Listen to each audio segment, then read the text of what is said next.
Let me get the camera in the right place. There she is, the beautiful, hysterical Sharon Simon, originally from New Jersey in New York. Hi, Sharon. Hi, Linda. How you doing? Wonderful. I'm holding a phone and holding it still. It might go in and out. We're having a storm. Oh, wow. Yeah. So what's going on in New York? Tell us what's going on over there. We care. So people aren't really going anywhere. I happen to live in the Washington Heights area, so I live all the way uptown. And up here, people are kind of sheltering in place. We're near a hospital. We're near the George Washington Bridge, so it's not the safest place to be out and about. There's also a lot of people in this neighborhood, and most people have not left the city. Wow. My gosh. Now would be a good time to go to the Poconos if you could, but it's better to stay inside, huh? I think a lot of people left about 6 weeks ago. Everyone who could leave did, and everyone who's here is kind of here now. I don't think anybody's leaving during the pandemic who hasn't already left. Wow. But yeah, the Poconos would be a great place to be right now. Lots of space, lots of green. Yes.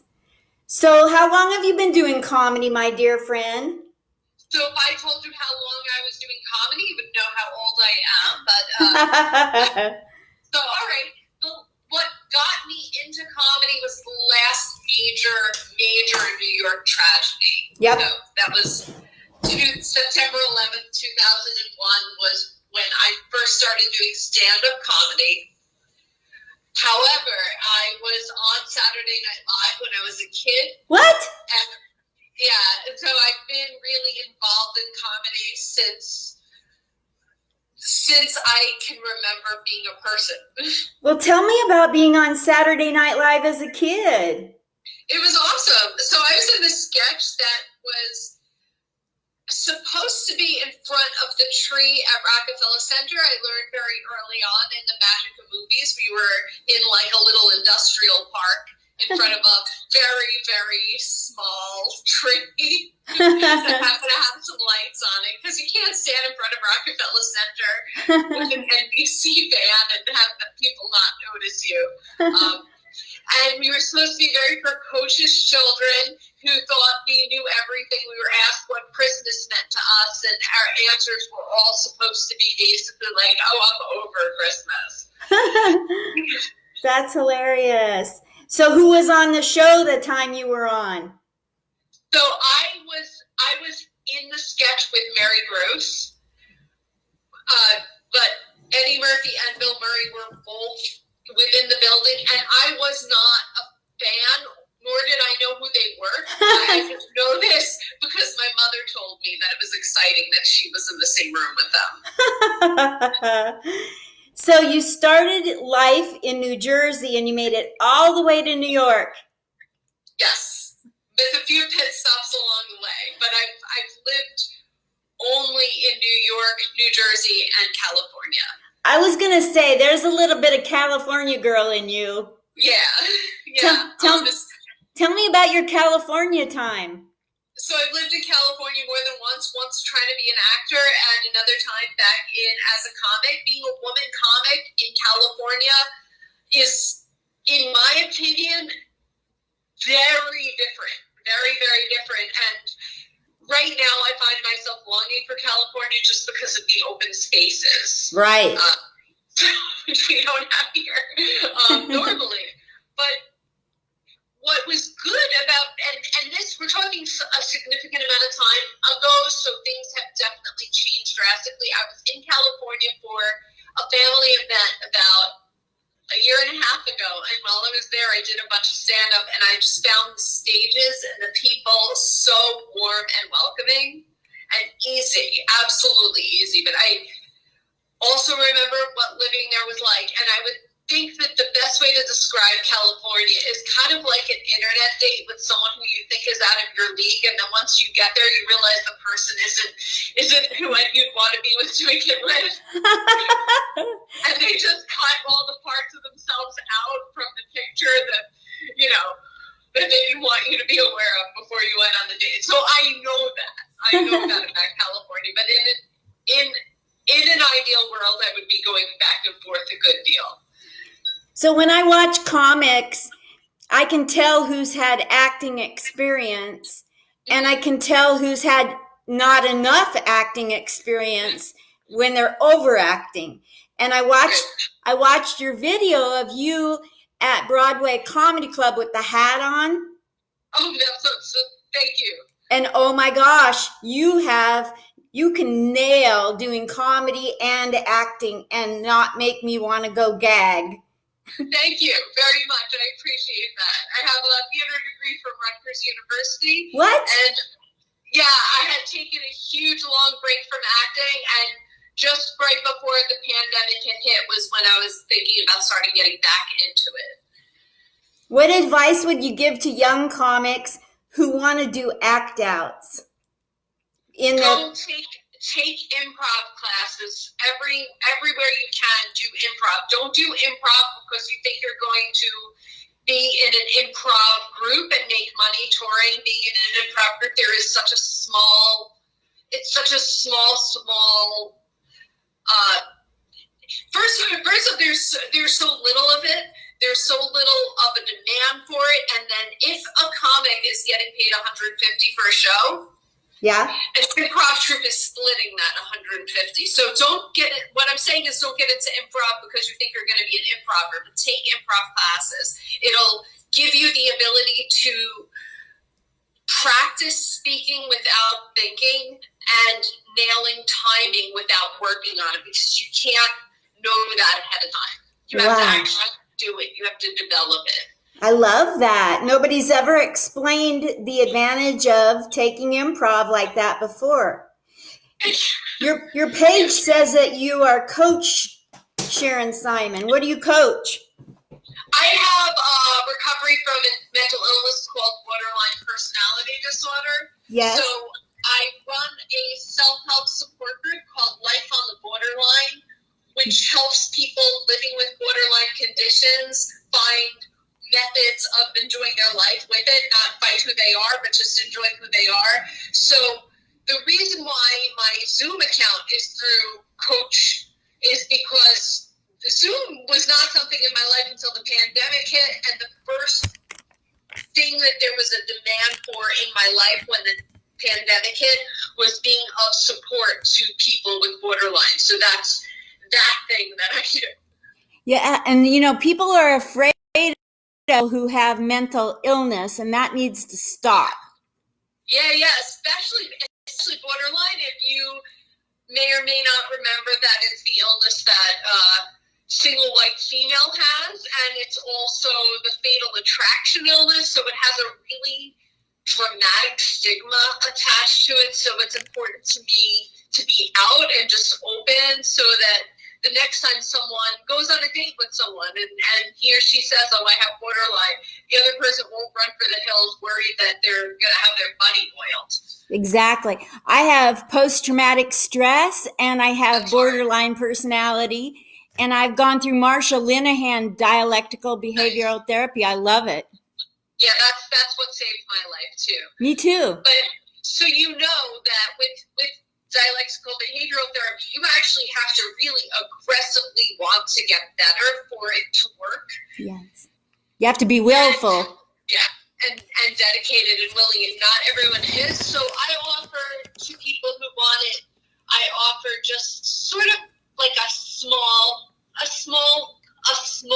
aspect of that to just sort of develop some life skills. What skills are you finding are helping you through the pandemic? Well, changing the channel. I can't remember the verbiage, but changing the channel. Yeah, like when everything is really terrible, like you can choose to focus on all the negative, or you can pretend you're changing the channel in your head. I didn't know my whole life. I didn't know you could have control of your emotions. Yeah. Well, for people with borderline, they come on so quickly and so intensely that until you develop that little gap of, okay, I'm not going to engage in whatever bad behavior or whatever self-destructive behavior you've been engaged in the past, and instead I'm going to do something else. And for me, one of those is very much put on Star Trek. Star Trek is very, very comforting to me. So that's like one of the things I changed the channel to. Got it. Or look out the window. Yeah. The other thing that I really find helpful about dialectical behavioral therapy is that when you meditate, I know like a lot of people say meditate, but they slowed down our mind in class. And so we were supposed to bring back something to class that triggered us the week before. And they took each one of us through how we got triggered and broke it down to where the very first thought when you got upset and what it led to the next thought, and then until you had your panic attack. Great, and that's so helpful, isn't it? Yeah, I love that. So, are you able to manage triggers during this time? Since I don't know for you, but a lot of my skills I don't have access to. I have to develop alternate skills. Yeah, I haven't used all the skills regularly. I found a few favorites that are my go-to because there's so many skills that, and this reaching out to people and seeing how they're doing through this and getting them to laugh and them getting me to laugh and sharing things for other people to laugh, that's been a real help. Oh, yeah. Because when this first started, I had a lot of, like I look out at the news and I'm like, everybody's suffering, not just me. And like, I can barely handle my own suffering. Yeah, that's one of the hard aspects of this for me is people are not understanding that I had a brief phone call with a friend earlier who's really concerned about his finances. So is everybody. Exactly. So is everybody. Everything that you're worried about, so is everybody. So is all your neighbors. Yes. And when I say all your neighbors, I don't mean just in Las Vegas or even in America. I mean the whole planet. We're all worried. Yes. It's so not funny, but some of us feel the pain of others. Yeah. And for people that go through life sensing other people's pain, I can sense pain without seeing it on the TV, and then turn on the TV and every ad is about in this terrible time we're going through. Where do you get away from it? And you watched Saturday Night Live a couple of weeks ago when they did it from home and Tom Hanks was the special guest? No. So I watched it and a lot of it was sad. So even in humor, there's an intense sadness so present.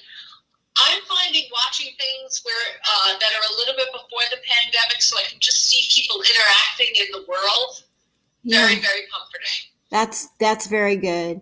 Today, I bought this rolling microphone speaker and I went down the street today and with my speaker on full blast, I asked people to come out to their porches and listen to comedy.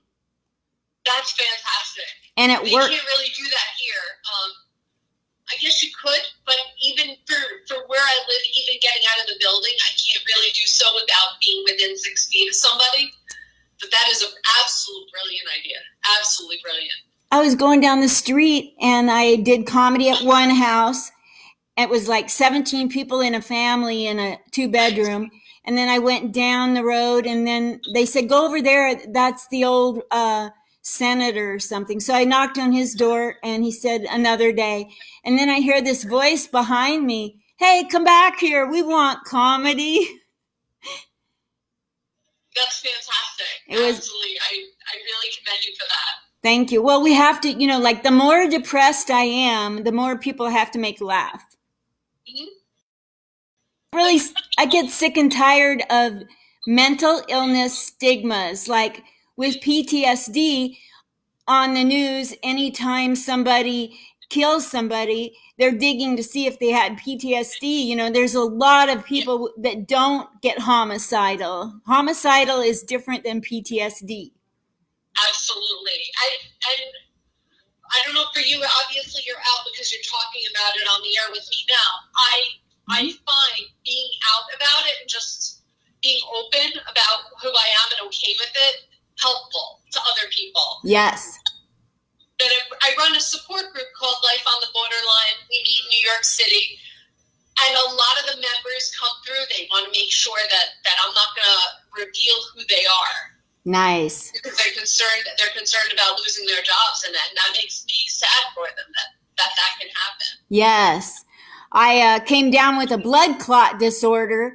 Well, I had it my whole life, but I got diagnosed in 2004, and I have family members that wouldn't go get tested because they were afraid they'd lose their job over it. That's terrible. Yeah, there's a lot of that going on in the world. People with fear.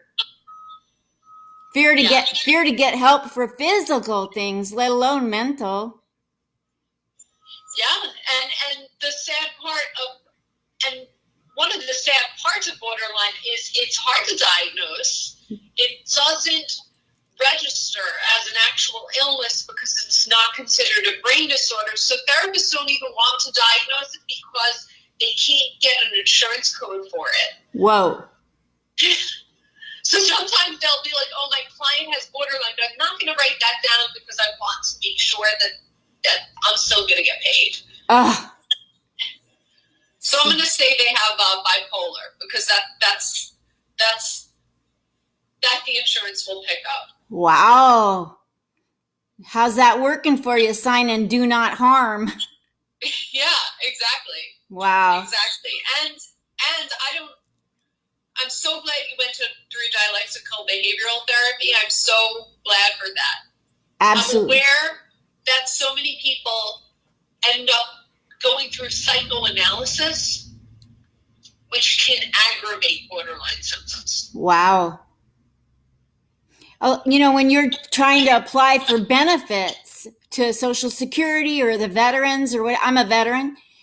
I'm telling you. Thank you for your service. Thank you, Sharon. I'm telling you, the rigmarole they put you through to get approved for anything can make you worse. Absolutely. So I worked in a housing organization for about 4 years, and I helped people apply for their disability. You can sometimes get a lawyer to help you with the process, which is very helpful. If they offer you one, take it. Yes. So don't be discouraged. It can sometimes take 3 times of applying. They want to make sure that you really, really need it before they give it to you. Well, it took me 36 years to get approved with the VA. I'm not even lying.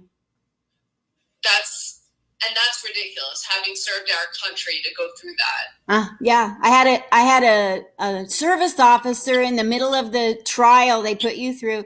He took my great big huge file and threw it in the air and walked out. I'm not sad to hear that, but I'm not surprised. Yeah.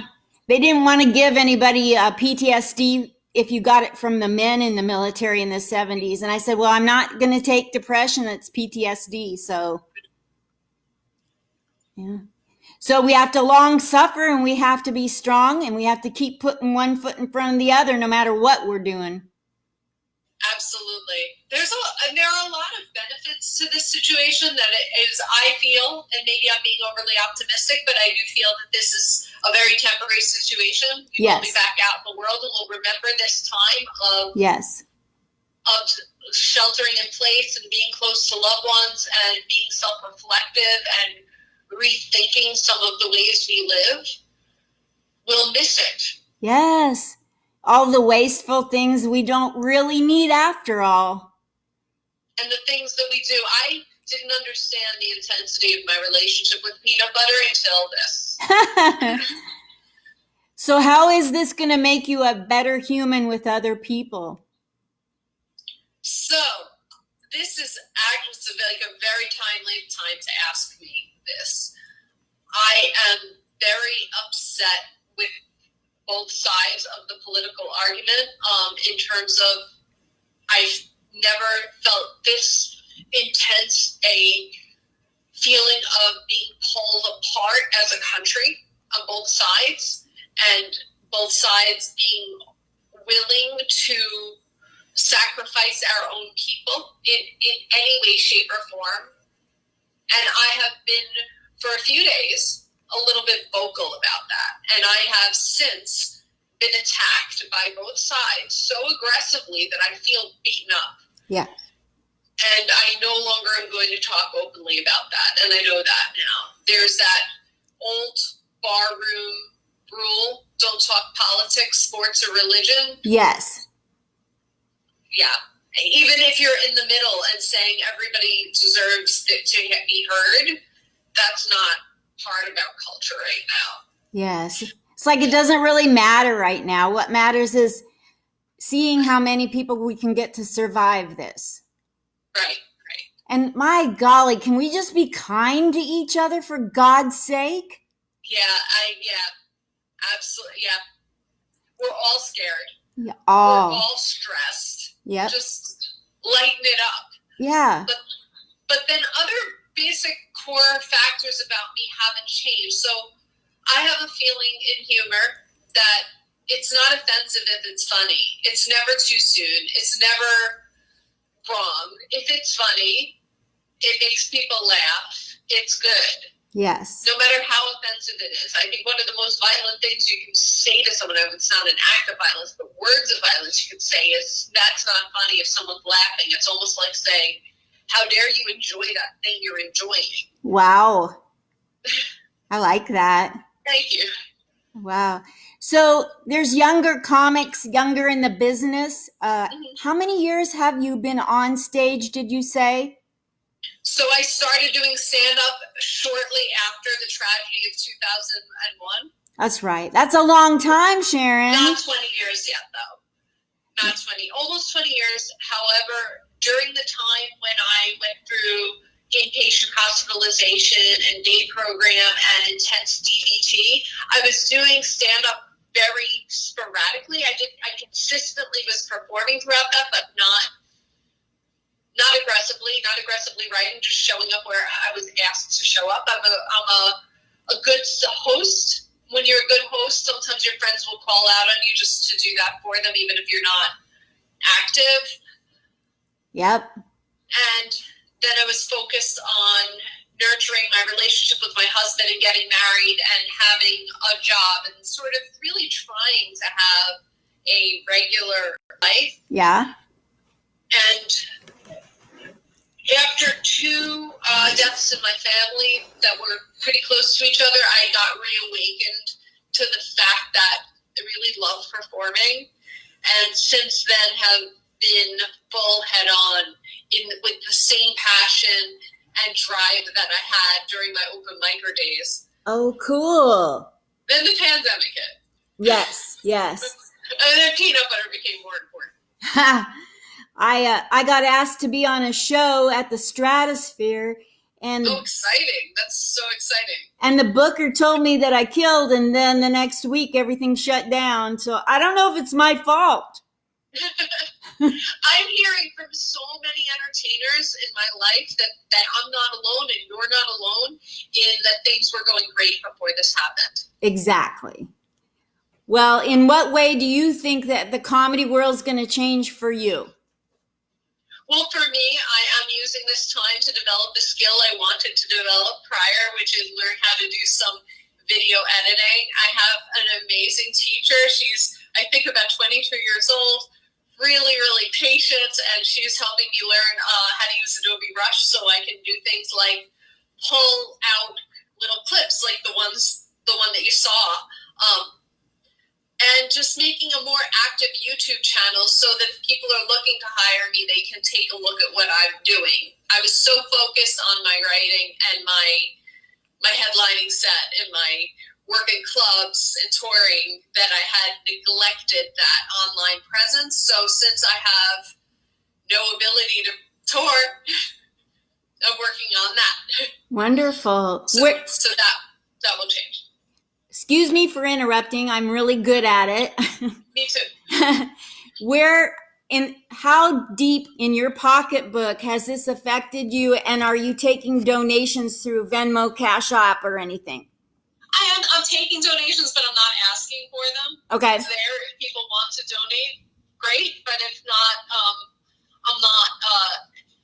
I was very, very lucky in that you may have noticed part of how I make a living is through officiating weddings. Oh. I absolutely love officiating weddings. And luckily, most of the weddings I was working on are just being postponed.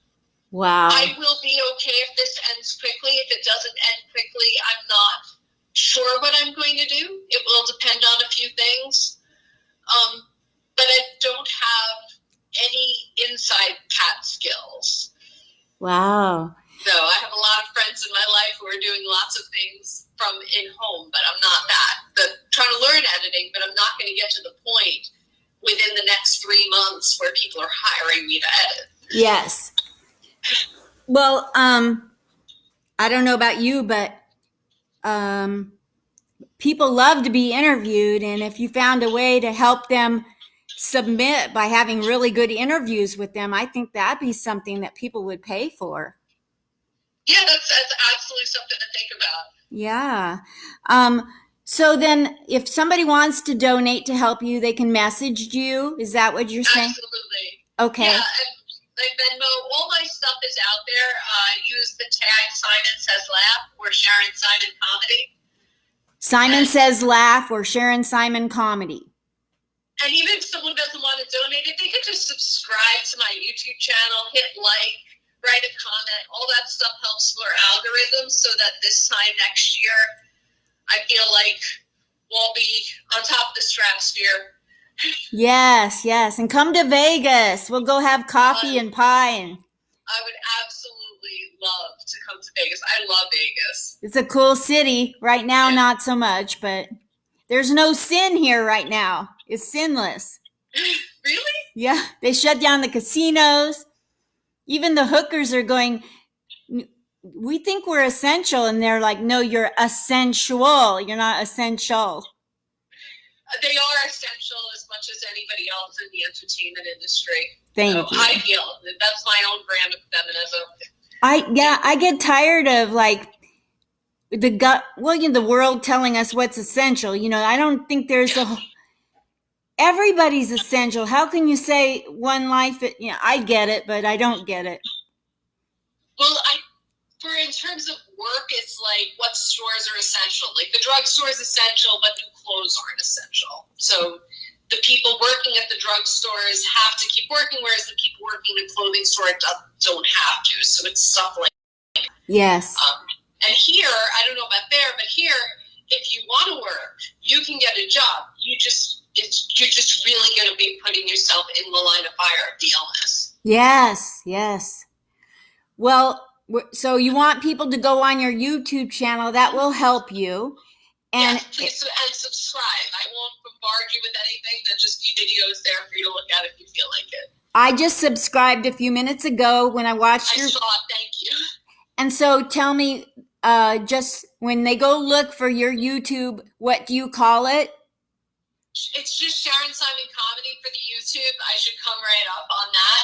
I just posted my 3rd episode of To Boldly Keep Going, which is a podcast I do with Fred Singer regarding how to use Star Trek philosophy to be positive during this time. I'm going to look at that, and I hate Star Trek. Really? I do. You know why? Are you a Star Wars girl? No, when I was married, my ex-husband wouldn't look at me, and he'd look at Star Trek. I'm sorry for that. Although I'm married to someone who's also a fan. We look at Star Trek together. It's been so lovely talking to you. It's been lovely talking to you too. I wish you the best. I'll be shooting up prayers for you as well as everybody in New York on the East Coast. Thank you. I hope you keep going out there with your speaker and entertaining everybody. That's absolutely fantastic. Every day at 11 o'clock. Nice. Thank you. Thank you. Bye, Sharon. Love you. Love you too. That was so awesome, Sharon. Thank you. Yeah, it was fun. Thank you so much for having me. You're very welcome. Oh my gosh.